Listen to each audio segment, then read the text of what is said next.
Hey, we're going to check out our assignment requirements here just to reinforce what needs to be done and a quick tutorial or two on how to accomplish these. So for this current project, which we're working on, will be the longest project of this semester, you need to press E for conversations. We need to have some conditions to progress. So that would be I have to talk to this person for a door open, or I have to talk to this person to let me continue the quest. You need to take the player, so now we're in the level part of it. The player should be going through a significant event or VistaView. So the player path, that's a key phrase. So these are the three main things we're trying to do here. So let's get to a level and show this starting point and how it should work. So here's an early level, very early block out assembling pieces. So we have a ramp or a drawbridge or a path leading to a castle, a fort, something of significance. So is this the final view? Maybe it just lets us in as our final event. That would be enough. But we'd have to have a series of conversations and fill out the world. You can't see these empty spaces. Feel like we understand what to do next. And there's a progression of I have to talk to this person. I have to possibly collect something to get to the next point. So let's hit play. This is all done with very simple block out shapes. So as I walk over here, we see a simple person. Now this is a static mesh person built to boxes. This one is a singular object, taking those static mesh and combining them. We'll reinforce how to do that. And then you see my press E pop up. Welcome, stranger. Our town welcomes all, but behave yourself. Guards do not take kindly to thieves. All right, so we're being welcomed to our new destination. So let's do a quick functionality of how this thing works. So as you can see, these are individual boxes. I left this one in pieces. For us to make this a singular object, you just select all of these. Go to Actor, Merge Actors. And you put it in your content folder and name it appropriately. So it'll be a singular object now. And now that singular object, if we go over here, right click, go to Browse to Asset, takes us to it. That singular asset, you could double click on it. Now it's a static mesh. And we could change the material right here. And we can set the collision. So I just set the collision to be add box collision. So you can't see it, and you see it by... I can't find the visuals to see it. Show simple collision. There we go. There's my box. So that's my collision. Real simple. All right, for scripting, I'm not going to turn this into a blueprint actor, my NPC. I'm going to keep this simple. I dragged and dropped a trigger volume into my world. And this is it right here. So then I went to my level blueprint. So this is our level, correct? Attached to it is a blueprint by default. You don't have to create one. So I go here, open level blueprint.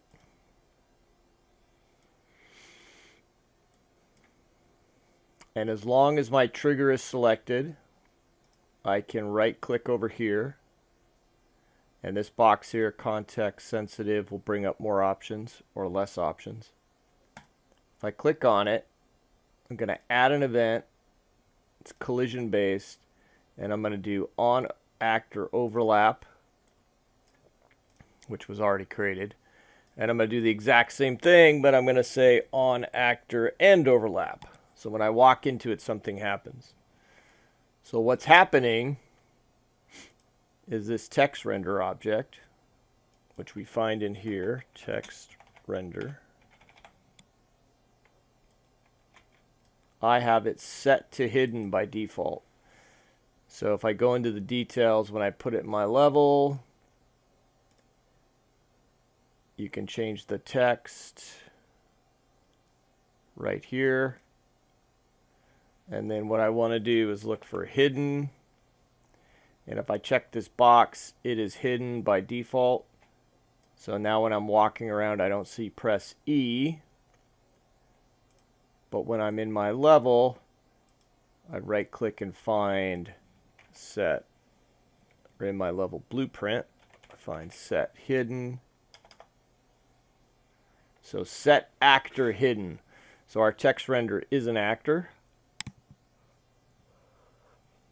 Set actor hidden. That's this node right here. Now it needs to know what do you want to set hidden? And because of this checkbox here, this is a bool, kind of like a toggle on and off.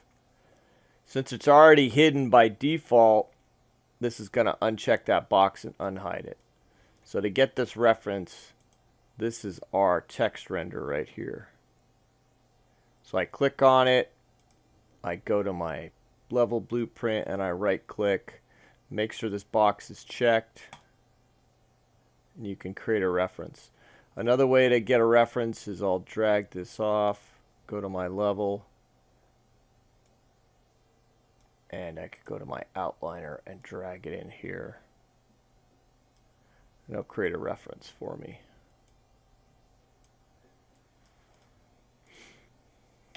So this is super simple stuff. I just want to walk up to it, unhide it, leave, which is end overlap, and then hide it again. So we'll double check that functionality. Now I've taken the time to add audio so the player knows something is happening. This is really important. I can't walk around in an empty audio-less world. It doesn't work. You have to have audio. You don't have to have 30 audio clips. You really only need 3 to 6 per level to create enough audio interactions to feel like the world's alive.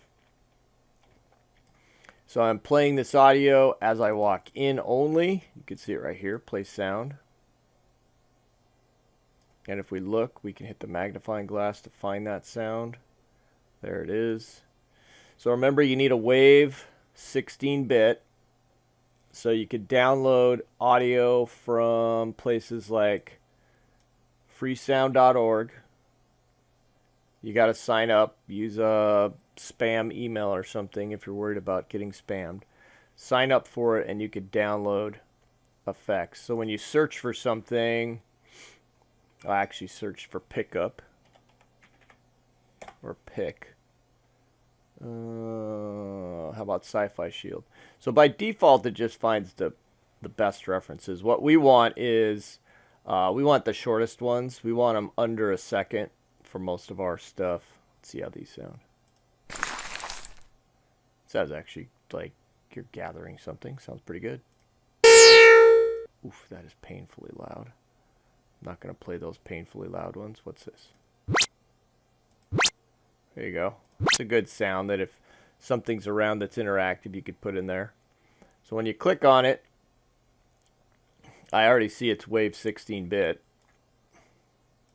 So I could just download it, make sure I can hear it in my browser, make sure I can hear it in the engine. So common sense, test it multiple times before you put it in the engine and script it. So if it's not a wave 16-bit, which I'm about to get to, my text to voice is not. So I went to this site, TTS MP3, just found the fastest free site I could that would download a file, and I typed something in.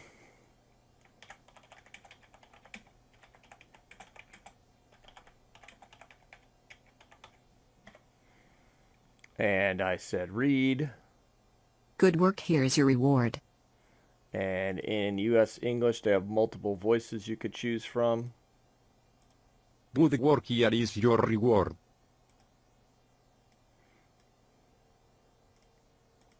Good work, here is your reward.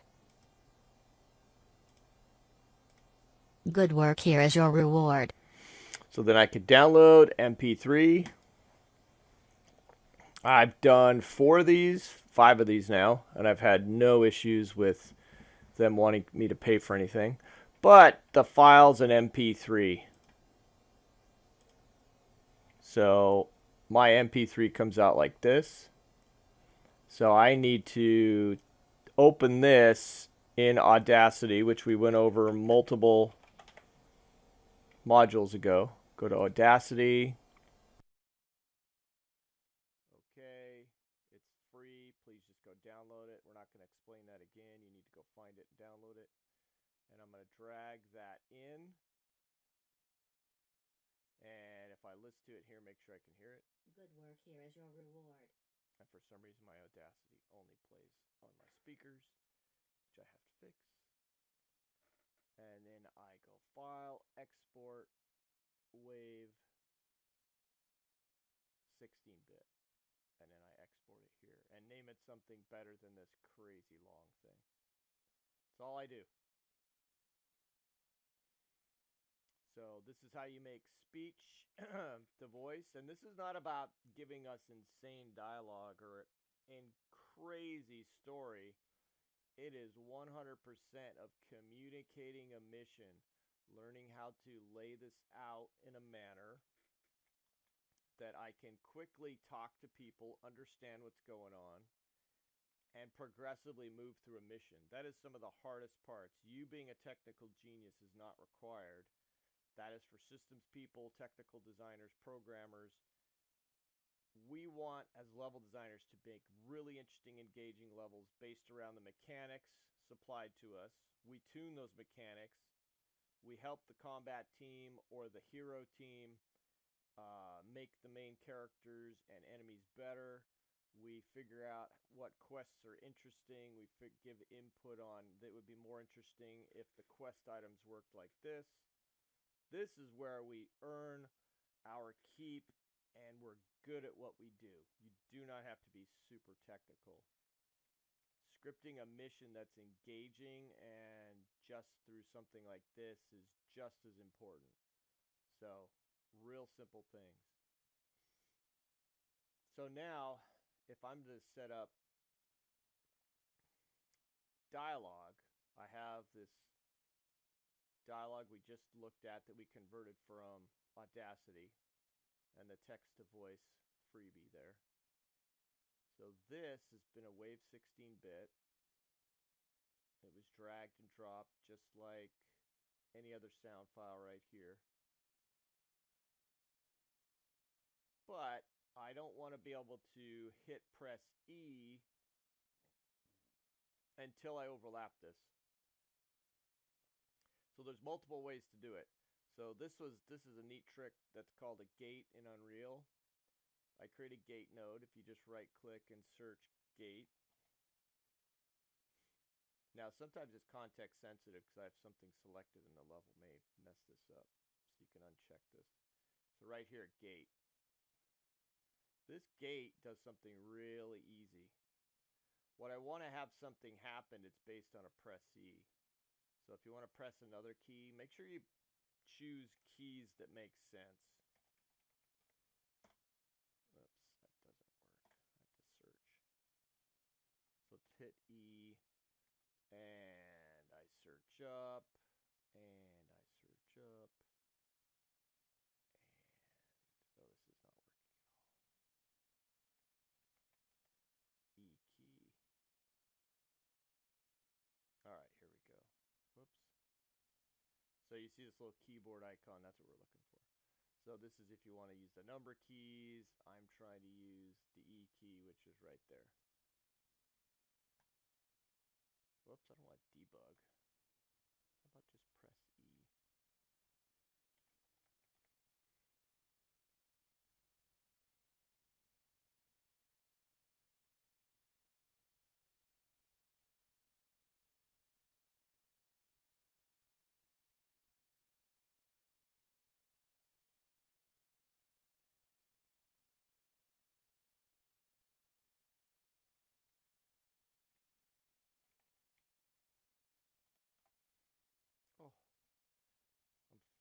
my search.